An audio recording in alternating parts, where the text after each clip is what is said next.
Uma coisa que é importante falar, e que quando o Fernando conversou isso comigo, foi um choque. Pra quem foi a primeira pessoas que as virgens loucas foram buscar azeite? Com a Sansa. Por favor, dai-nos de vosso azeite. Nossas lâmpadas estão se apagando. Não, seja caso que nos falte a nós e a vós. E diante aos que o vendem, comprai-o para vós. Hoje, quando eu chego a falar em qualquer pastor, tanto do que está por fora aí do sistema religioso, tantos aos que se dizem estar por fora, mas não estão, e continuam fazendo práticas físicas na carne. E se eu chego nessas pessoas e falo essas coisas, esse pessoal, não, você está errado.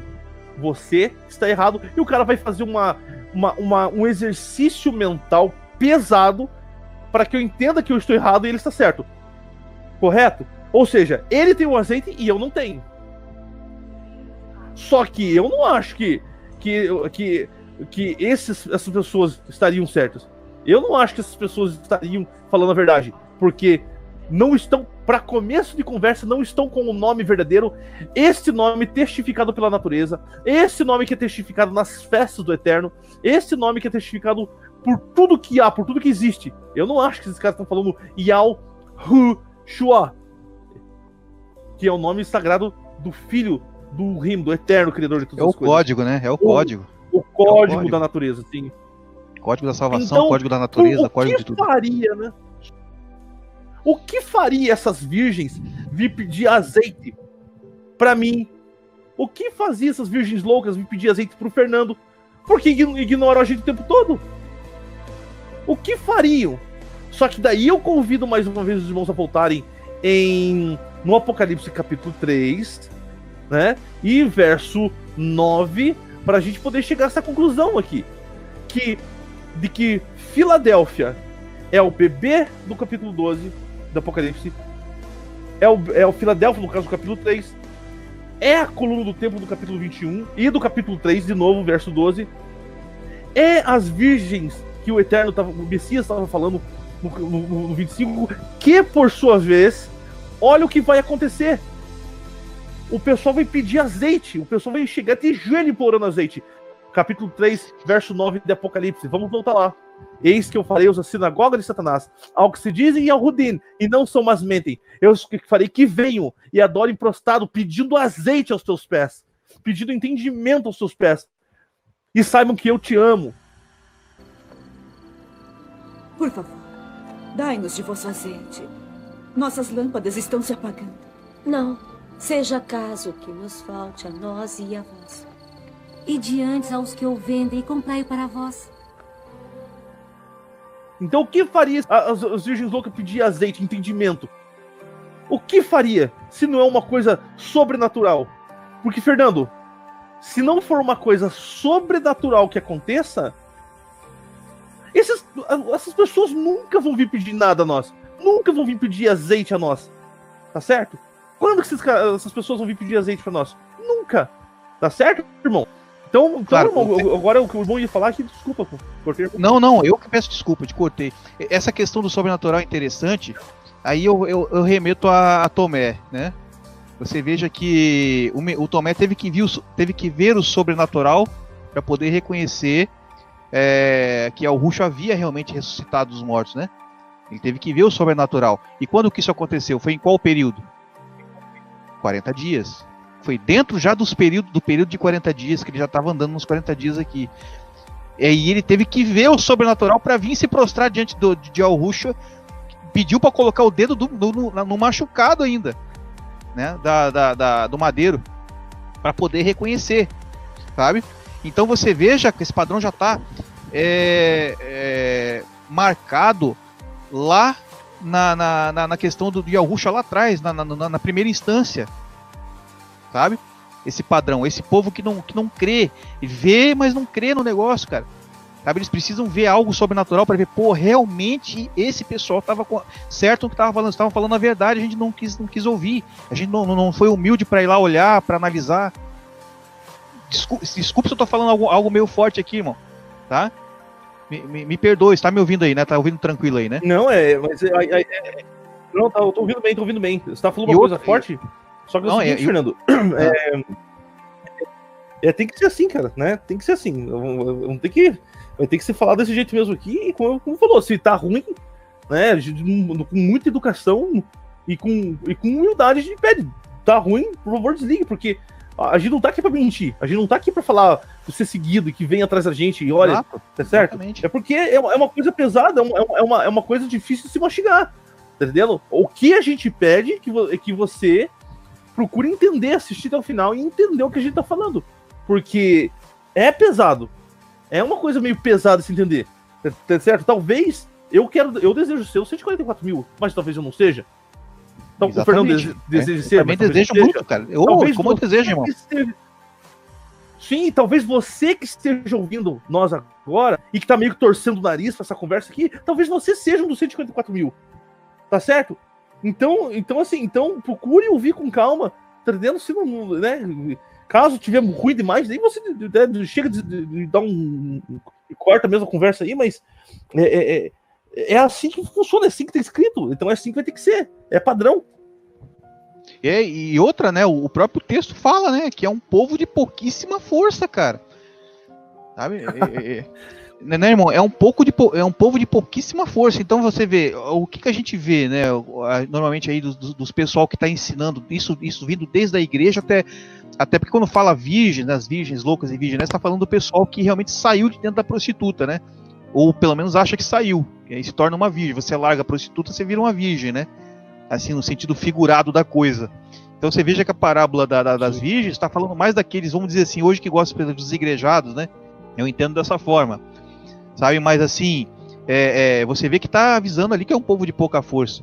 E quando você vê ali, quando eu vejo aquela questão da lâmpada das virgens, né? Você explicou muito bem ali, e eu vou até reforçar.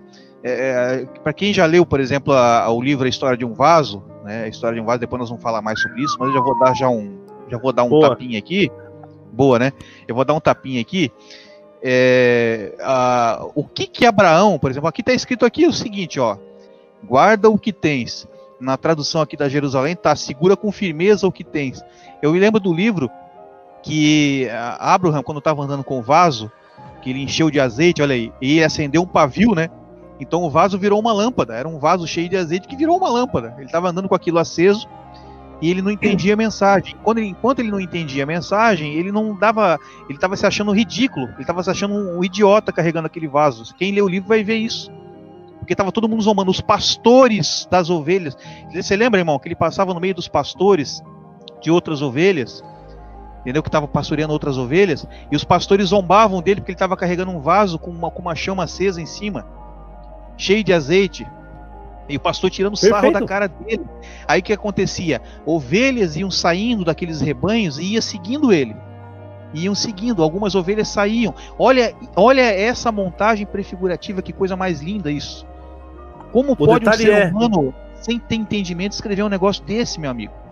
Não tem como, você tá vendo? Não tem como. Aí você vê, nós já vamos falar mais disso lá na frente, né? Vamos lá, sim. Aquelas ovelhas iam saindo, a chegar ao ponto de Abraão olhar para trás, e quando ele olhou para trás, ele estava com um rebanho enorme atrás dele de ovelhas que se desprenderam dos outros rebanhos daqueles pastores zombadores, sabe? Quer dizer, aí eu vou te dizer uma coisa: os pastores estavam zombando de quem? Eles estavam zombando de Abraham? Não, eles estavam zombando do vaso que ele estava carregando, tirando o maior sarro da cara dele. E aquele vaso ali é essa lâmpada das virgens, cara. E aquele vaso ali era a lâmpada das virgens. E esse vaso aí, tá? Ele tem uma mensagem nele espetacular. Olha aquele cartaz que eu montei com os 4 elementos. Você tem o quê? No Ial, você tem o vaso de barro. Ial, ele é homem, ele se fez homem, ele criou o homem à imagem e semelhança dele, ele é o vaso de barro.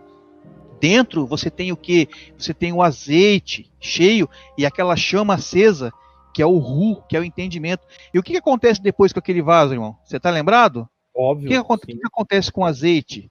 O azeite vira pedras preciosas, pérolas. Fernando, posso cortar um detalhezinho só para colocar uma coisa que você acabou de falar? Que o espírito hoje é uma coisa intangível. Todavia, ele, para ser coluna, ele vai ter que se tornar tangível. Então o azeite, que é uma coisa líquida, uma coisa assim que estava acendendo o vaso ali, se tornou uma coisa tangível, Fernando, que é as... Pode continuar, Fernando. As Que pedras lindo, preciosas. Você falou que se tornam coisas tangíveis. Se tornam coisas tangíveis, né? Deixam de ser Perfeito. apenas uma que você coisa falou. abstrata, uma coisa que não tem o mesmo efeito, não tem o mesmo valor, e depois se torna uma coisa de valor, uma coisa tangível, uma coisa com efeito, que são as pedras preciosas.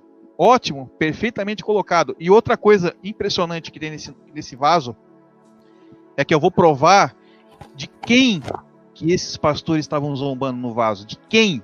O detalhe é quem. Nós temos o vaso de barro e al, nós temos o ru no azeite. E depois que o azeite se torna algo tangível, como você acabou de falar, olha que coisa mais linda, meu irmão, isso, sabe? Aí você divide em dois, porque depois que aquelas pedras se formaram, foram contadas 1.440 pedras dentro do vaso. E dessas pedras, Melquisedeque, ele quis, porque esse vaso depois foi entregue a Melquisedeque como presente.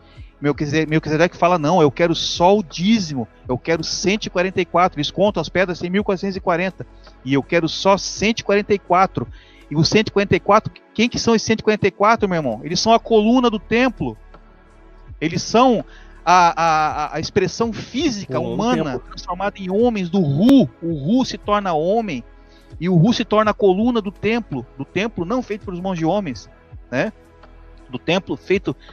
edificado lá na Nova Yerushalayim, ele se torna a coluna representado pelas 144 pedras de Melquisedeque, e aí você tem o restante das pedras encaixando o Shua, que é o povo, a multidão, as águas, e você tem o Ru, os governantes, o entendimento que governa, que são os 144, então você tem Ial no vaso, você tem Ru no 144, e você tem o Shua no restante das pedras.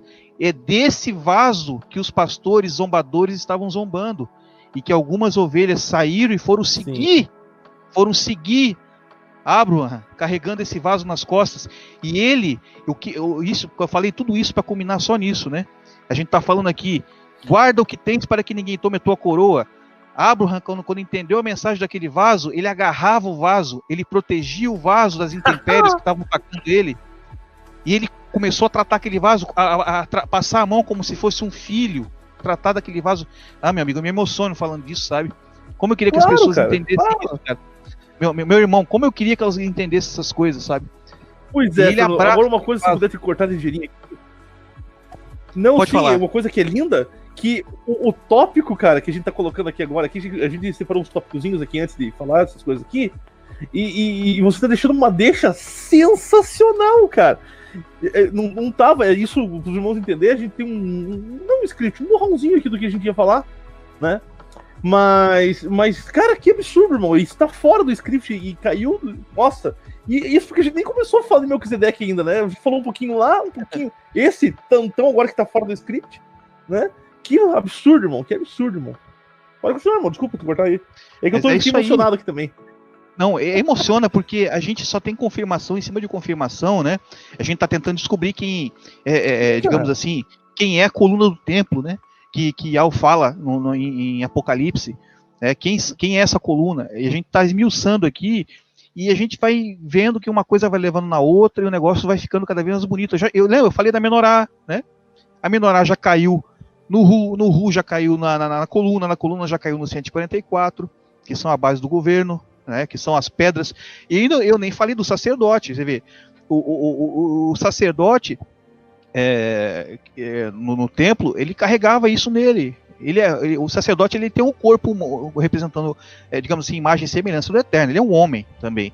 E você vê, na cabeça do sacerdote você tem Ial, no peitoral, que é o meio, onde ficam, como você já falou para mim, né, você viu isso de uma forma linda, ficam os órgãos vitais, né, o coração, os pulmões, é a coisa. Você vê que foi do peito, né, do peito, onde tem as costelas, que é o tabernáculo, onde quando você respira, ó, a gente puxa o ar vai para onde? Ele vai para o peitoral. O peitoral é onde ficavam as pedras preciosas do peitoral do sacerdote, as 12 pedras representando as 12 tribos, né, os 12 apóstolos, digamos assim, os 12 mil de cada tribo, né, tudo guardado no peitoral, e ali ficam os órgãos vitais, e ali é que, digamos assim, quando você come alguma coisa, aquilo tem que passar por ali para ser digerido, para ser filtrado, tá? Você vai urinar, você filtrou aquilo que você bebeu, entendeu? Você, quando digere, você põe para fora o que não presta, você mantém o que presta no teu corpo. Você entende do que eu estou falando? Então, assim, você vê, é ali, e foi dali que o Eterno, simbolicamente, tirou uma costela de Adão, tirou dali para construir um povo, uma mulher. Essas coisas eu tento explicar há tanto tempo. Eu vejo que muita gente não dá bola, porque a gente vê o número de pessoas que vê nossos vídeos e não dão bola para isso. Sabe? É uma coisa tão... Tá tudo gravado na própria criação. E no corpo do sacerdote você tem Yal na cabeça, você tem o Hu, que são os entendedores, são os filtradores, são aqueles que limpam, que dão a energia para o corpo, que processam tudo que entra. Os 144 mil no meio. E embaixo, nas pernas, o que sustenta, assim, que marca também o fim dos tempos, você tem aquela multidão. Shua é multidão, Shua são águas. Shua simboliza isso, simboliza o fim dos tempos, onde as coisas vão se cumprir, vão se terminar. Você vê, irmão, é isso que eu estou tentando dizer. A gente está tentando. Eu falei tudo isso para associar o quê, né? Você vê, para associar isso com o próprio Yahushua, com que ele é o sumo sacerdote, que ele tem as pedras penduradas no peito, que é o Hu, e esse é o vaso que guarda o que tens para que ninguém tome a tua coroa. É o vaso que Abraão agarrou, segurou firme. Chama-se Yahushua. Esses são os que os pastores vão zombar. Os pastores vão zombar dele, vão olhar para ele, e não só os pastores. Quando eu falo pastores de ovelha, eu não estou falando pastor de igreja, de igreja não, todos aqueles que zombam, todos, né, os fora, os dentro de igreja, de sistema religioso, né, e é desse, eu entendo especificamente que é desses que ele está falando, dos Yahudim, falsos Yahudim, né. Irmão, eu já falei demais disso, sabe? Acho que você tá emocionado aí. Não, tô muito bonito, Não, fica tranquilo, porque tudo tá na linha de raciocínio aqui de uma forma perfeita. Eu não quero fugir da nossa linha. Tudo que você falou aí tá tudo lindo, cara, e tudo a gente vai abordar com mais profundidade ainda, né? Vamos recapitular então aqui para ninguém perder o fio da meada. Nós temos um bebê que por sua vez vai cumprir a lei, ficando 40 dias antes de subir para com o Eterno. Esse bebê é a continuação do próprio Yahushua, que é a cabeça. Yahushua é a cabeça. O bebê é o menino varão que vai nascer, que não é Yahushua, é o Espírito, é o entendimento. Que, por sua vez, é Filadélfia, que é a igreja que é fraca, tem pouca força, mas que na hora certa, assim como as virgens loucas vão vir pedir azeite para as virgens prudentes, vai acontecer também com a igreja de Filadélfia. Era da mesma coisa que estava sendo falado. Vão vir prostrar aos teus pés para pedir entendimento, para pedir Hu, porque essas pessoas não dão valor ao Hu, ao entendimento do nome Yahushua. E daí nós temos que entender que Filadélfia também é a coluna do templo, que por sua vez é a forma espiritual tangível do Eterno. Então, Filadélfia é o bebê, que por sua vez é as 10 virgens, que por sua vez é a coluna do templo, que é a coluna da menorá, que por sua vez, e que entra agora, e não é inédito isso aqui, porque o Fernando já deixou a deixa, que é o fato das 144 de pérolas de Melquisedeque, e nós temos aqui os 144 mil. Seria, por um acaso, Filadélfia, o bebê, as virgens prudentes, a coluna do templo, os 144 mil? Seria isso? É o que nós iremos ver agora. Eu quero que os irmãos abram comigo o capítulo 7 de Apocalipse. Vamos lá ver o capítulo 7 de Apocalipse para nós tentar entender quem são as 144 mil pessoas. Tá, verso 1. E depois dessas coisas, então eu tava vendo uma coisa, e depois do que eu vi, acabou a visão anterior. Isso aí todo mundo já sabe disso, né? Todo mundo já sabe disso, então não é um mistério para ninguém. E depois dessas coisas, eu vi 4 anjos que estavam sobre os 4 cantos da terra, retendo os 4 ventos da terra, para que nenhum vento soprasse sobre a terra, nem sobre o mar, nem contra árvore alguma. Então esses 4 ventos estavam retendo o que, Fernando? O Pentecoste. Mas o Pentecoste a gente vai falar em seguida. Logo a gente vai falar do Pentecoste, porque o Pentecoste, amados, Vai ser fatal. Vai ser fatal. Então eles estavam segurando, né, esse movimento do vento, né, total. E eu vi o outro anjo subir do sol nascente, que tinha o selo do Eterno, e clamou com grande voz aos 4 anjos que foram dado poder para danificar a terra e o mar. Porque esse entendimento, esse Pentecoste, vai danificar a terra e o mar. Verso 3, dizendo: não danifiqueis a terra nem o mar, nem as árvores, até que hajamos selados nas suas testas os servos de Iau. Beleza. Nossa, cara, isso é muito lindo, velho. Vamos lá. Eu vi o número dos selados. E eram 144 mil selados. De todas as tribos de Israel. Daí fala aqui do verso 5 em diante, né? 12 mil da tribo de Judá, 12 mil da tribo do sei de quem, de Ruben, de Gad, e assim por diante. Então ele vai falando de Zebulon, Benjamim, etc. No verso 9 ele para de falar que é 12 mil de cada tribo. E ele fala: depois dessas coisas olhei. Nós vamos. Então acabou. Aí ele selou os 144 mil e morreu a visão por aí. Tá certo? Não, meu irmão, corrigindo. Depois dessas coisas eu olhei e eis que eu vi o Shua, a multidão a qual ninguém podia contar. Exatamente. Todas as nações e tribos e povos. Só que esse pessoal aqui já tinha morrido. Esse pessoal aqui é uma outra visão. Esses são o outro pessoal de salvo. Porque multidão, em profecia, a gente entende que multidão é Shua, é água, é águas, né?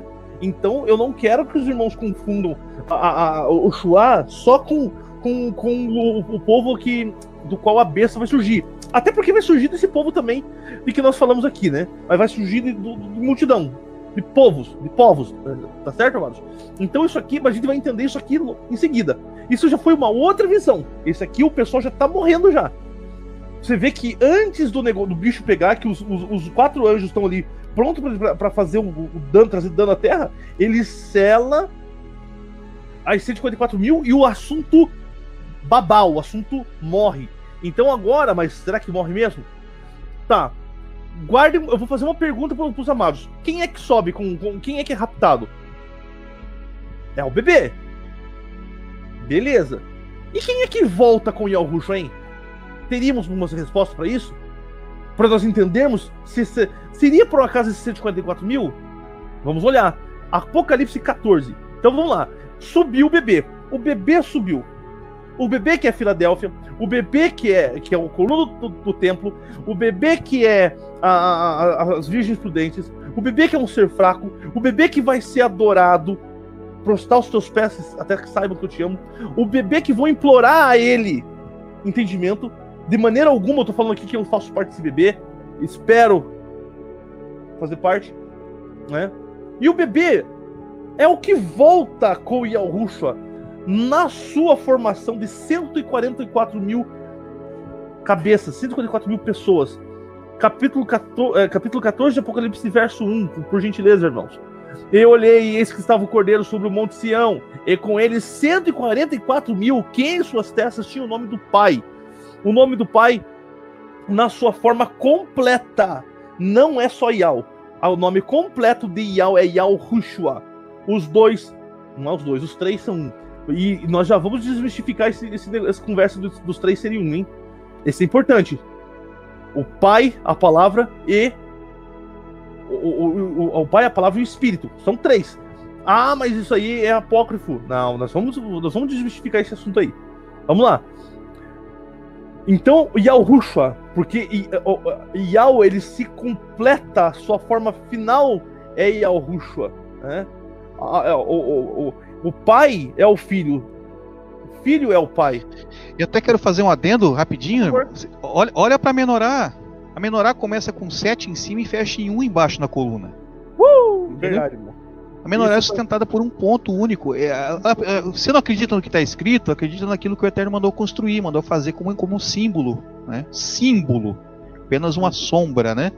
A Menorá, ela começa com 7 em cima, com Yahushua completo, e ela se fecha em um só na base, né? A base é uma, a base é única. Pronto. É mesmo. Assunto encerrado, né? Vamos lá, continue. Vamos lá. Eu vi a voz do céu. Eu vou com voz de muitas águas, vi com multidão também a água. E como a voz de grande trovão, eu vi a voz do arpista que tocava suas harpas. E cantavam, verso 3, e cantavam como cântico novo diante do trono, e diante dos 4 animais e dos 4 anciãos. E ninguém podia aprender aquele cântico, senão os 144 mil que foram comprados da terra. E daí, para tentar, já vamos tentar entender que cântico é esse já, e Yahushua já deixou prefigurado, e Yahushua deixou profetizado sobre esse cântico aqui. Vamos ao verso 4. Estes são os que não estão contaminados com mulheres, porque são virgens. Esses são os que seguem o Cordeiro, Yahushua, para onde quer que vá. Estes são os que dentre os homens foram comprados para o Eterno. Segura essa. Como primícias para o Eterno e para o Cordeiro. Verso 5. E na sua boca, esses caras preferiram morrer do que falar bobagem. Preferiram morrer do que mentir. Preferiram morrer do que enganar. Porque são irrepreensíveis diante do trono. Fechou. Então, a gente entende que... Vamos lá de novo. A gente tem que repetir para você poder entender. Filadélfia é o bebê, que por sua vez é a coluna do templo, que por sua vez é a coluna da menorá, que é a coluna do próprio governo de Yahweh, na pessoa de Yahushua, que é as virgens, que por sua vez é os 144 mil, que quando sobe na forma de bebê e volta como a continuação, o corpo de Yahushua, no fim de 7 anos. Tá certo? Fernando, fique à vontade. Agora apareceu um outro ponto interessante, né? Primícias. Mas eu quero fazer uma pergunta antes disso aí, né? Não sei se você vai querer deslanchar primícias agora, mas a cabeça, quando uma criança nasce, ela nasce, corta a cabeça e depois nasce o corpo. Você vê que coisa, né?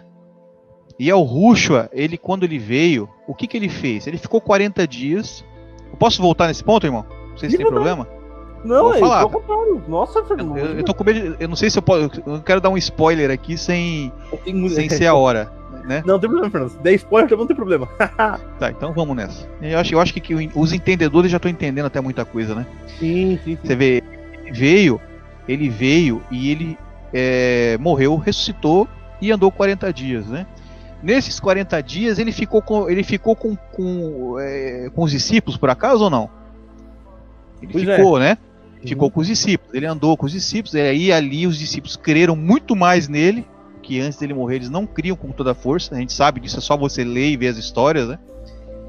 E aí eles receberam a ordem, né, de pregar, né, toda a mensagem a todo mundo, né? E engraçado, né? Lá ele deixou a mensagem com os 12. Aí os 12 passou toda essa idade das trevas aí no meio, tentaram matar a verdade. E agora vão nascer 12 mil de cada tribo. 12 dos 12 mil de 12. E esses 12 agora vão deixar a mensagem que vai ser pregada. Entendeu? É isso que eu tô querendo chegar ao ponto. E esses 12 mil dos 12 são as primícias. Eles são as primícias. 12 mil de cada tribo, 144 mil cabeças. Mas o ponto que eu estava falando antes é o seguinte: quando uma criança nasce, a cabeça sai, você corta a cabeça para depois o corpo nascer? Não, o corpo nasce, nós estamos seguindo esse padrão. Então eu vou fazer uma pergunta para ti. Se o Ru é a coluna, como você está explicando muito bem aí, ele é a coluna do corpo, né? A gente vê ele na coluna do menorá, entendeu? Por que o corpo não vai cumprir a mesma coisa que a cabeça cumpriu? Essa é a pergunta, irmão. Exatamente. Por que o corpo não cumpria? Por que vai ser diferente com o corpo? Bom, o meu corpo aqui, eu tô olhando para mim agora aqui. O meu corpo é ligado à minha cabeça. Ele obedece tudo e ele cumpre onde a minha cabeça manda, o meu corpo vai. Né? E ele tá junto comigo. Se eu me decapitar, eu fico sem cabeça. É por isso que a besta vai decapitar as pessoas, como um símbolo disso, né? Como se ela estivesse desligando isso. Cortando a coluna, cortando o entendimento, cortando o Ru. É por isso que vai haver decapitações. O reino da besta é um reino físico. Então ele vai fazer o físico, né? Mas isso é outro assunto. Mas assim você vê a cabeça ligada ao corpo. Então por que não cumpriria, irmão? Por que vai ser diferente com o corpo? E quem que é o corpo? Quem que é a coluna? Né? Quem que é a primícia? Na primícia nós não falamos de primícia, nós vamos falar de primícia. Não, então vamos chegar lá. Falar de primícia. Não tá legal esse negócio? Tá ficando legal? A gente, o que eu falei? Quando foi, em que período foi que Yahushua instruiu os discípulos? Não foi durante os 40 dias? Por que seria diferente com o corpo se a cabeça cumpriu isso? Né? É uma pergunta bem... E é uma coisa tão lógica que está escrito em todo lugar, né? Assim, avisando em todo lugar. Mas é esse ponto que eu queria, assim, deixar essa pergunta no ar já, né? À medida que a gente for avançando no vídeo, o negócio vai ficar mais legal, né? Mas a gente não falou de primícias, né? Eu não sei se você estava querendo já entrar na parte das primícias aqui, ou quer falar alguma coisa. Eu quero que os irmãos leiam comigo 1 Coríntios 15, 23.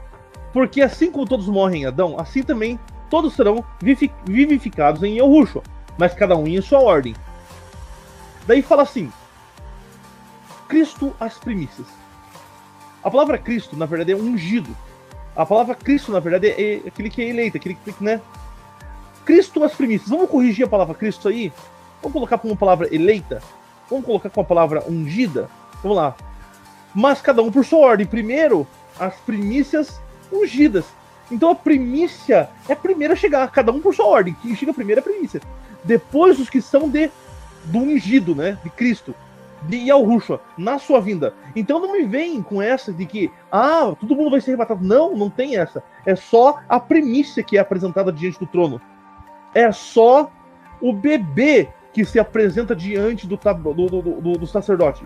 Então que os irmãos não entendam errado isso. Mas a gente já vai chegar. Se o ministério do pessoal, que é 144 mil, vai ser grande, podem acreditar que o ministério do pessoal, que é Shua, que a gente está chegando à conclusão que Yao deu o ministério do Hu, que é o do Espírito, e mais o ministério do Shua, por formando o seu nome, que é o código por trás do seu nome. Yao Hu Shua. Tá certo, amados? Então, mas isso a gente vai explicar em detalhes para vocês, tá certo?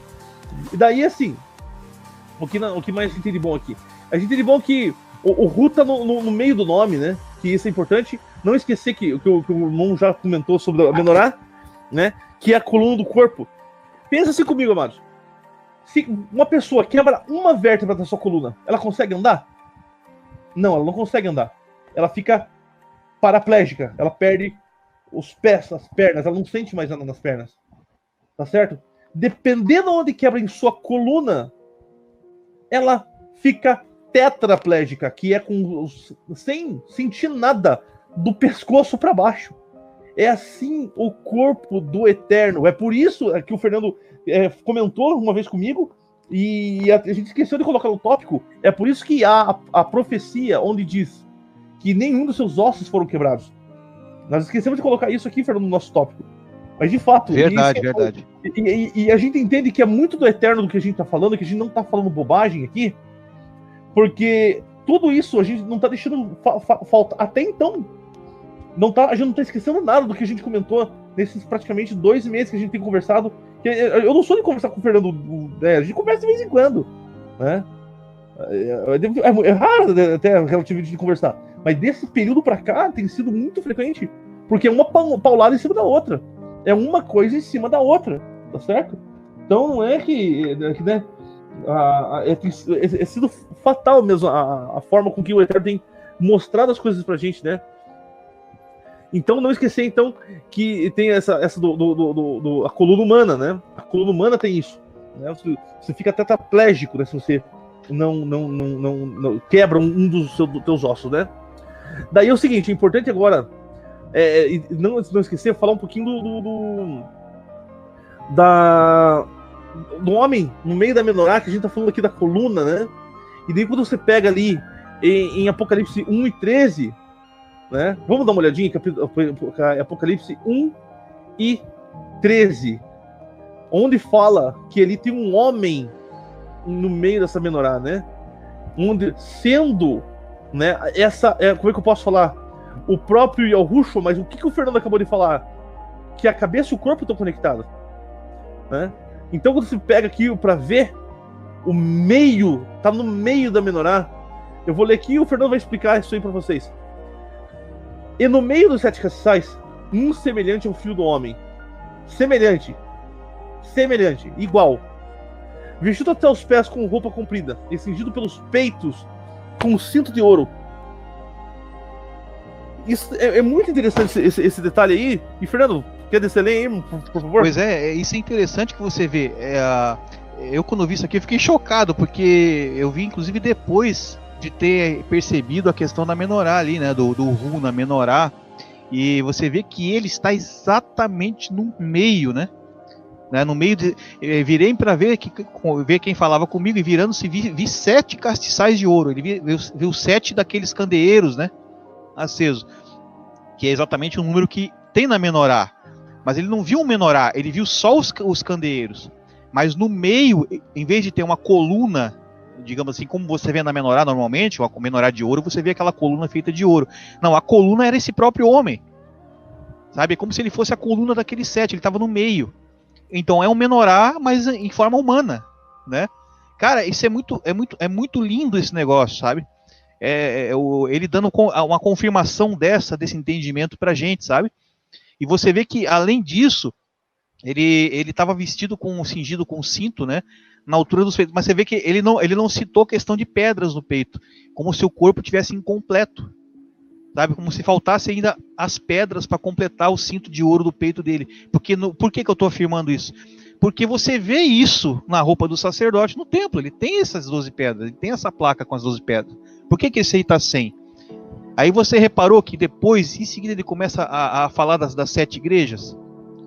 Que coisa impressionante, que você precisa, então, olhar para essas cartas das 7 igrejas para que você ache ali o peitoral. O peitoral está ali no meio. E a gente está mostrando isso agora. Filadélfia, a coluna. Por quê? Por que Filadélfia? Por que você... Fernando, você está afirmando que é Filadélfia? Eu não estou afirmando. A própria carta fala que porque está falando que os de Filadélfia são a coluna. Eles são a coluna do templo. Porque ele mesmo lá em Apocalipse 22 está falando que não havia templo. Tá? Lá não havia templo. Entendeu? E a coluna, no caso, são esses, como a gente já falou um pouco antes aí. Então, isso é espetacular, né? Você vê como uma coisa ela pode ganhar um entendimento, ela sair da obscuridade do entendimento desse jeito. Você lia um livro desse há uns anos atrás, você não entendia nada. Você ficava meio assim, que lindo, tal, o troço quanto poder, né? Um homem com fogo, um castiçal de ouro aceso, né? Você via aquilo, mas agora você vê, você consegue entender isso de uma forma clara. Chega a ser absurdo até, tão claro que tá, né? E sendo que isso já está emendando já nas características das 7 igrejas, sendo que essa igreja sendo que no caso Filadélfia é a igreja que realmente cumpre as características da coluna do templo, do entendimento e dos 144 mil, e para fechar com chave de ouro, do bebê de Apocalipse capítulo 2, do sinal da Virgem, que já se cumpriu como uma primeira instância, como um aviso, né, para as virgens, tanto para as loucas quanto para as sábias. Né? E quanto mais a gente falar isso e repetir isso nesse trabalho, porque é o foco desse trabalho, o melhor né? Exatamente, como eu tô falando, guardem na mente as coisas que a gente tá falando, alguns pontos que a gente fala assim, guarda na mente. É interessante você guardar, porque depois lá na frente você vai se assustar com o que isso significa, ou onde isso se encaixa. Mas eu quero pegar uma carona do que você está falando, Fernando, porque é importante. E lembrar de uma coisa, né? Que o que representa, né? Nós temos 7 candeeiros, 7 local para pôr as velas ali. Se é que eu posso deixar bem simples, bem fácil, né? Claro que você vai ter que fazer uma edição bem legal aí, mas deixar isso de uma forma bem desenhada, né? Detalhe, né? Acesos com azeite, né? Acesos com azeite. Com o Ru é que acende todos os 7. Olha só, não tem como fugir. Não tem como fugir. E isso remonta até a festa, todas as festas, né? É absurdo, né? Nós temos todas as festas. E todo mundo da internet que se diz igreja, esse pessoal aí que arrastam multidões atrás de si, né? Não é o teu caso, não é o meu caso, pela misericórdia do Eterno, porque onde está o povo não é necessariamente está ali o Eterno, né? O Eterno não está no meio do povo. A gente entende isso já porque a Escritura é clara quando ela revela isso, né?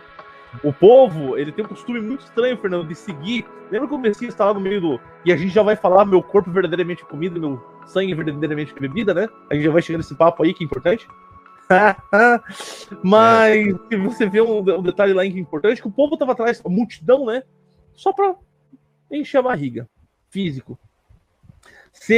Ter satisfação física, né? Não por causa do espírito, por causa do entendimento. E ele fala, né, nesse trecho: minhas palavras são espírito e vida. Minhas palavras são entendimento e vida. Minhas palavras são, e consequentemente, vida. Então, todo esse pessoal, eles falam das 7 festas de forma maravilhosa. Todo mundo sabe falar, todo mundo bem. Ah, não, a Páscoa, que a segunda é o Pão Ázimo, e a terceira é a festa de primícias, a quarta festa, que é a festa do meio, é a festa de Pentecostes. E daí nós temos a próxima festa, que é a festa de trombetas, que nós entendemos que já aconteceu, né? Tem até um vídeo bacana no meu canal falando sobre isso, na possibilidade da festa de trombetas já ter acontecido, mas eu creio que já aconteceu. Eu falo em possibilidade para poder pegar leve, para depois, não aconteceu ainda. Aí daí o pessoal vinha querer buzinar na minha cabeça, então, mas eu creio que já aconteceu, né? E depois nós temos a festa de expiação, né? Pela qual a mulher vai ter que passar, porque a mulher tá com tudo que é tipo de salvador, menos com o verdadeiro, né? E depois nós temos a festa final, que é a festa do tabernáculo. Mas a festa principal, a festa da coluna, é Pentecostes. Quando uma pessoa não fala do Espírito, ela não aceita o Espírito, quando ela não aceita, não acredita no próprio Espírito, no próprio Ru, que é o Ru que tem que estar no meio do nome, representando nos castiçais, que até você coloca em todas as edições que você faz, que é lindo aquilo, Fernando. Como é que o cara vai poder entender as coisas? Como é que o cara vai querer poder ter a ousadia, Fernando? Como é que essas pessoas têm a ousadia de falar em 7 festas se elas não reconhecem o Espírito? Se ela não reconhece a festa central, a festa principal, a coluna de todas as festas, que arrancou a espinha fora, né? Você arrancou. Tira a espinha fora, Fernando. Será que você consegue andar? Consegue ficar em pé? Você não consegue nem ficar em pé. Então assim, como é que você vai desapropriar a festa de Pentecostes do Shavuot? Não tem como. Então a gente vê lá, né, que o Pentecostes é muito importante, né? E a gente falou que haveria um tipo de Pentecoste, porque foi o modelo de Pentecostes, claro que em escala muito menor. Agora são 12 mil de cada tribo, né? E o Pentecoste que houve lá, o primeiro Pentecoste, vamos lembrar, foi em Êxodo 32 e 28. Os irmãos podem olhar lá. Eu não vou parar para ler, porque senão vai gastar muito tempo. Mas o primeiro Pentecoste, 3 mil pessoas morreram. E onde foi que as pessoas entenderam? Em Atos 2 e 41. No Atos 2 e 41, nós temos ali o Pentecoste onde 3 mil pessoas, pode ler. 3 mil pessoas viveram. Então, como é que pode? Né? O primeiro nunca dá certo, o segundo que é bom, né? Mas tem que ser sempre o primeiro e o segundo. O primeiro que houve lá atrás, em compensação, contando, pode ser primeiro, segundo ou até mais, né? Como você mesmo comentou aqui no início, né? Que pode ser 1, 2 ou até mais testemunhos, né? A propósito, onde tem 2 ou 3 reunido o meu nome, ali estou no meio, né? Isso confirma exatamente, né? Isso, 2 ou 3. Isso confirma o nome também, lembra que a gente comentou sobre isso, que você comentou? 2 ou 3 reunidos o quê? Em meu nome. Então tem que ter o testemunho do nome gravado nessas coisas, senão não adianta. Porque uma pessoa vai ser Yao, a outra pessoa vai ser o Shua. Mas o que vai estar confirmando que essas duas pessoas estão falando? O Ru, é o Espírito. Como que ousam mutilar isso do nome, né? Então nós estamos lá, os 2 Pentecostes. E o próximo Pentecostes que vai vir agora, porque o que nós chegamos à conclusão é que as festas vão ter que acontecer de novo. E nós já vamos chegar lá.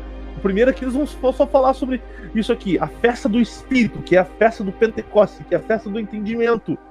Ela vai ter que acontecer de novo. E isso vai acontecer quando os 154 mil assumirem essa posição, porque eles não assumiram ainda. Eles, na hora certa que chegar, 144 mil pessoas vão ser tomados por esse Pentecoste e vão falar algumas verdades para a turma aí, e a turma vai chegar pedindo azeite, como foi com as virgens. Por favor, dai-nos de vosso azeite. Nossas lâmpadas estão se apagando. Não, seja caso que nos falte a nós e a vós. e diante aos que o vendem, e comprai-o para vós. Como foi? Porque não faz sentido esse pessoal de Filadélfia. Olha, eu vou fazer eles virem se prostrar aos teus pés porque saibam que eu te amo. Aí no final dos tempos isso vai acontecer? Não faz sentido. Todo mundo vai ter que se curvar diante de Yahushua de qualquer jeito. Mas agora, em vida, para que saibam que Yahweh ama essas pessoas. E ali, irmão, e ali a gente vê claramente uma linha do tempo, né? É uma linha do tempo. Você vê que a prostração, ela vem anteriormente ao rapto, que ele fala que vai livrar da tentação que vai vir sobre o mundo. Então, ali você vê, eu vou até ler aqui, tá? Vou até ler aqui. E farei os da sinagoga de Satanás aos que se dizem Al-Hudim, mas não são, tá? Mas mentem. Ele falou que aí para confirmar esse mais mentem, ele fala lá que esses dos 144 mil, que esses não se achou mentira na boca deles. Tá vendo? Uma coisa leva para outra. Então, esses mentem. Os 144 mil, eles não mentem. Eles não têm mentira na boca. Tá? E reforça mais uma vez a questão da Filadélfia ser isso. Tá? Eis que farei que venham e adorem prostrados aos teus pés e saibam que eu te amo.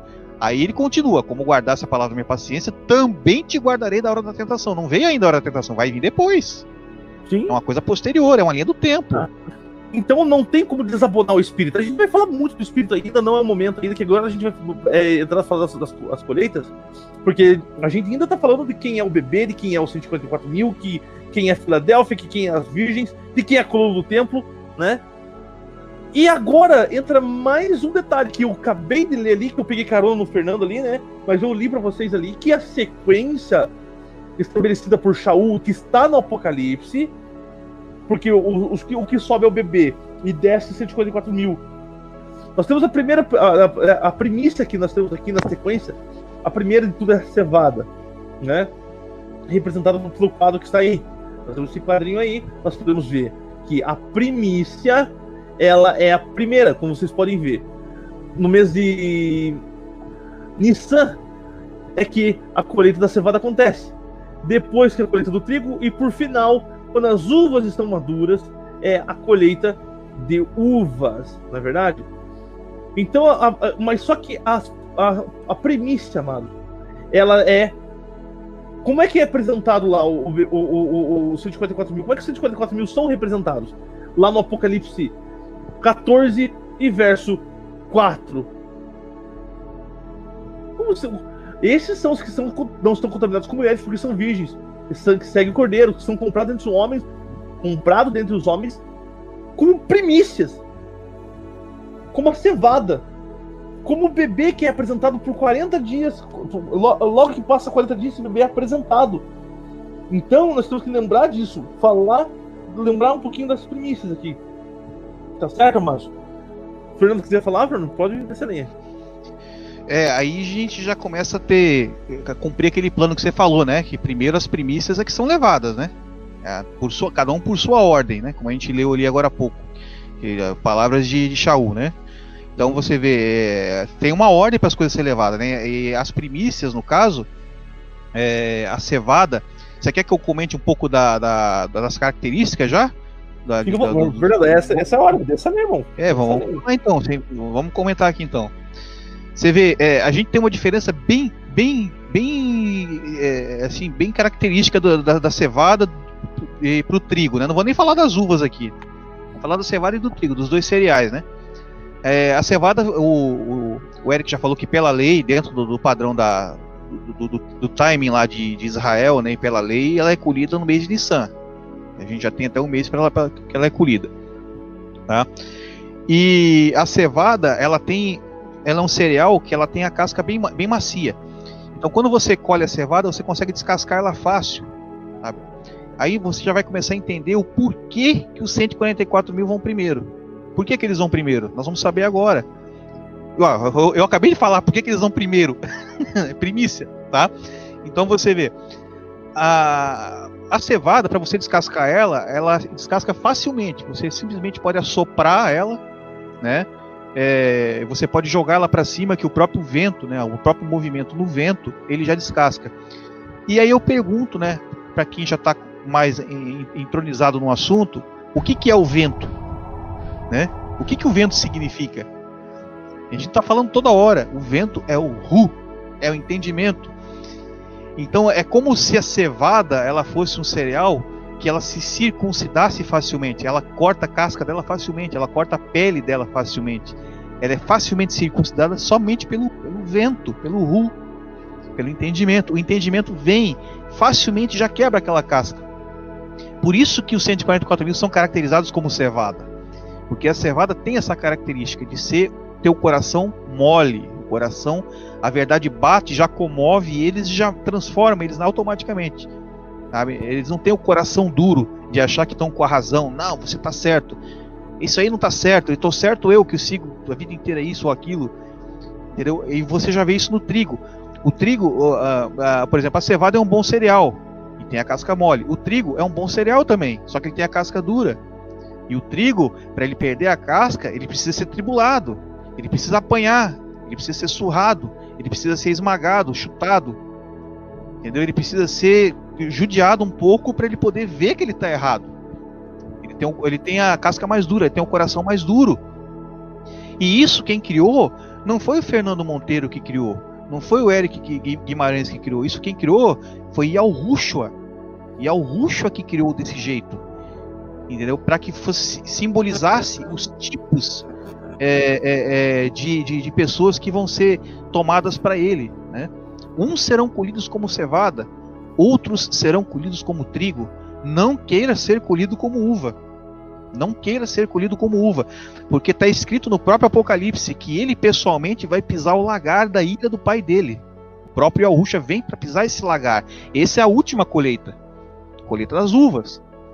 E ele pessoalmente vai pisar, e lá está dizendo que o sangue vai fluir na altura do freio dos cavalos. Então é a diferença da primícia, eu até não quero me aprofundar nisso, mas é a diferença da primícia para os outros. A primícia, ela é um cereal, é como se fosse um cereal que é a cevada com a casca mole, o coração mole, e é facilmente circuncidado. E quando, por exemplo, você tinha a seara, lá o lavrador planta aquela plantação linda de cevada, né? Aquela coisinha toda verdinha, que o pessoal sabe que fica verdinho, o trigo também ele é verdinho. O lavrador, quando ele anda, tem aquela seara toda, aquela plantação, e aí tá tudo verdinho, né? Quando vai chegando próximo da hora da colheita, o que ele tem que fazer? Ele tem que andar pelo meio da plantação já procurando alguma cevada que esteja madura ali no meio, sabe? E ele, pela lei, é obrigado a colher essa cevada como primícia, os primeiros frutos maduros. Ele tem que ir ali e tirar do meio da plantação. Agora, por quê? Porque se ele não tira aquele fruto maduro e ele deixa ali até que tudo esteja maduro, aí ele vai estragar as primícias, porque a primícia vai apodrecer. Ela vai apodrecer antes da colheita. E aquilo que era para ser a primícia, justamente porque tem o coração mais mole, que amadureceu primeiro, que aceitou a verdade primeiro, né, abriu o coração, desendureceu, largou da tradição, do costume que ela tinha, ele já fez isso primeiro. Aí ele deixa ali, ele mesmo cria, ele mesmo vai lá e dá, digamos assim, o entendimento, e ele deixa estragar. Não, ele vai lá e tira. Ele não só tira da plantação a cevada madura antes das outras madurar, como ele leva como primícia para o templo. É isso que a lei fala. É isso que a lei fala.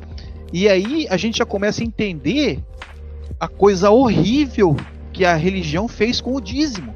O dízimo está falando dos 144 mil, aqueles que vão ser colhidos como primícia, como cevada, na primícia da cevada. E eles transformaram essa primícia da cevada em dinheiro na religião. Mas isso é um ponto que depois a gente pode abordar mais. Então é esse o detalhe. Já começa, e é aí que no caso a questão primícias começa a se encaixar nos 144 mil. Por quê? Porque os 144 mil são os primeiros frutos a serem colhidos da seara da cevada. Eles vão ser os primeiros frutos a serem colhidos, porque se ficar ali vai estragar, tem que tirar. E aí depois eles vão para o templo. Bom, aí ó, é isso que eu digo, irmão, é uma coisa amarra na outra. Eles vão ser a coluna do templo, porque eles vão para o templo, para a casa do tesouro, e vão alimentar o órfão, a viúva e o estrangeiro. Eles vão alimentar o próprio templo e vão alimentar o órfão, a viúva e o estrangeiro. O órfão, quem que é o órfão? Aquele que não tem pai, não tem Yalhushua. Quem que é a viúva? A viúva é aquela que não tem marido, Yalhushua, tá sem o marido. E o estrangeiro é aquele que acreditava em Zeus, que acreditava em Apolo, que acreditava em Marduk, que acreditava nos deuses da Babilônia, né? Em Ioannis. Nossa, então esse é o estrangeiro que vai ser alimentado com o quê? Com Yalhushua, com o corpo, com a coluna do templo, com a casa do tesouro, com o alimento da casa do tesouro, com a cevada, com a primícia. Olha que coisa espetacular, irmão. Pois Tá é, vendo? isso aí, exatamente. E lembrando que a primícia é o bebê, que é o dízimo, que é a coluna do templo, que é as virgens ao qual vai servir azeite, né? E também que vai a primícia que é comida ao povo. Então daí que é o ponto lá, né, Fernando? O que a gente pode imaginar que Yalhushua, quando ele tá falando de espírito ali, ele falando de forma espiritual, ele falou que é o corpo dele, né, que é comida e bebida. É para comer de Yalhushua? É para comer de Yalhushua. Sim, comer de Yalhushua. Porém, eu não falei aqui, não estamos falando aqui que os 144 mil são o corpo de Yalhushua, a continuação do próprio Yalhushua. Não de uma forma presunçosa, amados, sabe? Não de uma forma presunçosa, mas porque a cabeça é mais importante do que tudo. Tá certo?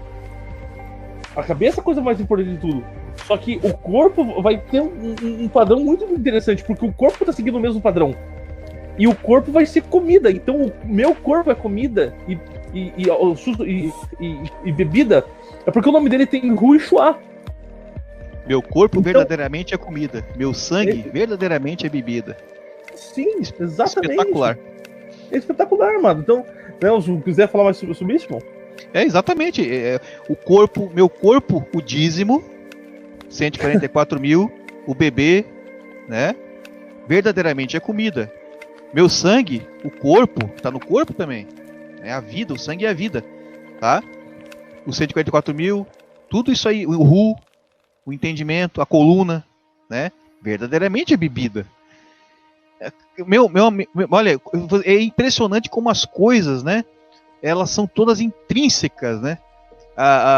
Só que se você tirar o nome disso, você assassinou, você não entende mais, né? Se você tirar o ru, então, meu amigo, você arrancou a coluna do menorá, tirou a coluna do templo, como ele diz no Apocalipse, a coluna do templo dele é retirada, é arrancada, você arrancou a espinha da pessoa fora, tirou a pessoa sem espinha, né? Então, irmão, é isso aí, é isso aí, sabe? E o Yalhushua é tão bondoso que ele é a cabeça, mas ele quer a participação. E ele criou uma sequência, né? Chega Yalkaf e chega Yalhuhanan pra Yalhushua e pergunta: olha, eu quero sentar do lado direito e outro quer sentar do lado esquerdo. Tá, beleza. Só que nesse lugar já tem gente. Já tem gente sentada aí. E esses dois aí é o Enosh e o Lial.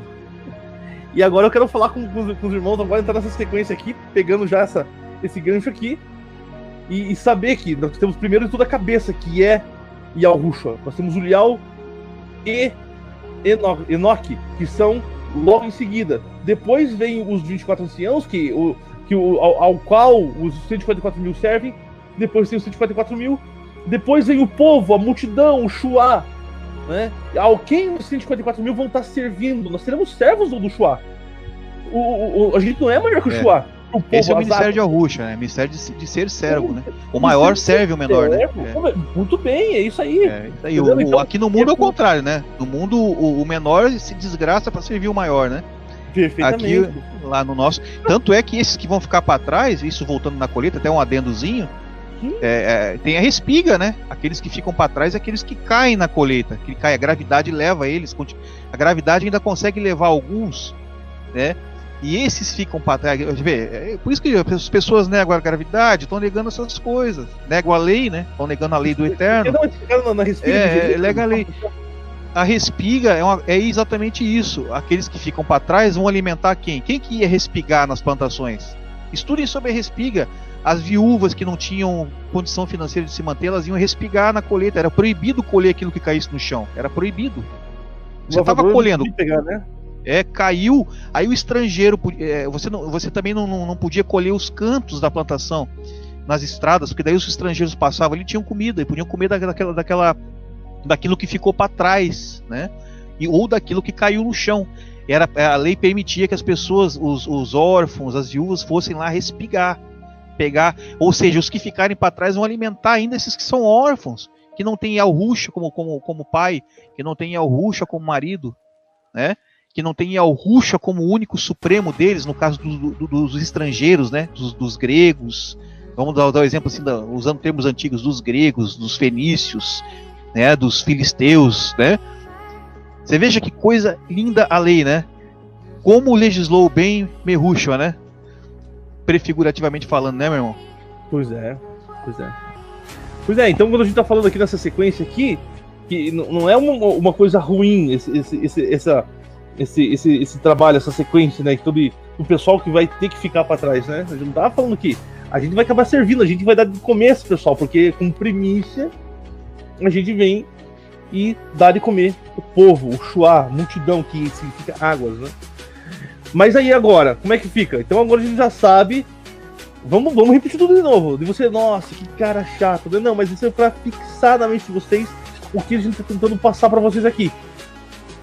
O bebê é Filadélfia, que é a coluna do templo, a coluna da Menorá, que por sua vez é o responsável pela festa de Pentecostes, a última que vai acontecer, que por sua vez é as virgens, que as virgens loucas pedem azeite, que hoje, se a gente chega falando hoje, essas pessoas ficam até bater na gente, mas na hora certa essas pessoas vão vir atrás de buscar o entendimento. Daí depois nós sabemos que esse pessoal também é o pessoal de Filadélfia, que o povo vai se prostrar aos pés para pedir, né, para entender do que esses caras estão falando. Em seguida, bom, como eu já falei dos 144 mil, né? Os 144 mil, tá? Então o bebê cumprindo a lei é os 144 mil.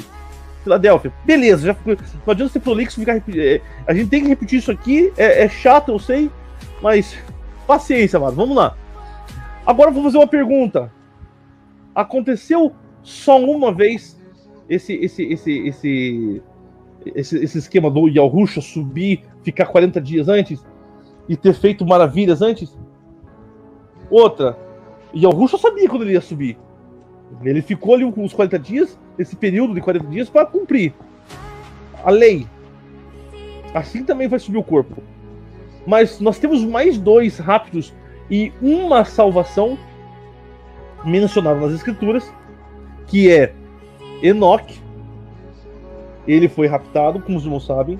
Nós temos registrado, não da forma correta dentro do livro Bíblia. E o pessoal de Roma, né, o pessoal vindo de Roma, eles gostam de falar sempre do livro Bíblia e nunca vão fora, né?